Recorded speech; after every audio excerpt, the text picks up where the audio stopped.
Welcome to Eternal Manna, the daily devotional broadcast of Grace Gospel Church.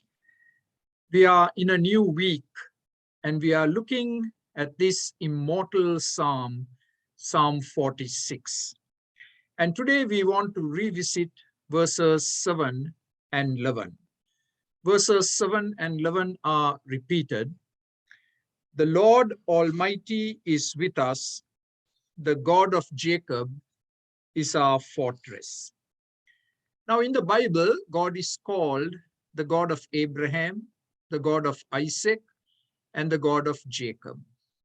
But he is known as the God of Jacob 22 times in the Old Testament.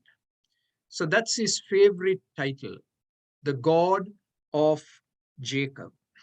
Now that raises a question. Who is this Jacob? And if you look at Jacob's history, he was anything but good.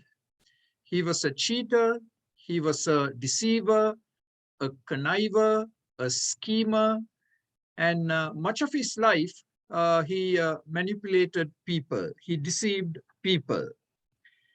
He deceived his aged father. He deceived his brother Esau and obtained the birthright from him through deception. He deceived his uncle Laban. And Jacob thought that he could also deceive God. But what happened? The Lord did not give up on Jacob. And even though he had a rebel heart, God pursued him. And who can forget Genesis chapter 32, when there was an all-night wrestling match between God and Jacob. And that's where Jacob was touched and transformed. He was literally touched physically because his hip joint was put out of commission. And from that night, Jacob limped for the rest of his life, a reminder of his encounter with God. And it began the process of incredible change in Jacob's life. And he became intimate with God. And God is not ashamed to be called the God of Jacob. So we read in Hebrews 11 that at the end of his life, Jacob is found leaning on his staff, worshiping God. He had become a worshiper. And that's always the intent of God for your life and my life. Through the experiences of life, that you and I become intimate with God and that we become worshippers. So why is God referred to as the God of Jacob? It is to highlight God's sovereign grace. Our God is the God of grace. He can take any rebel and turn him inside out. He can take any hard-hearted person and soften his or her heart and make them into saints. Every time I read Jacob's story, I'm so greatly encouraged for myself first and for others that God is the God of change. He does not give up on anyone. He relentlessly pursues us till his goals are achieved in our life. And today you may be grieving for someone who is far from God. You may be grieving for someone who has turned his or her back on God. I want to encourage you that our God is the God of Jacob.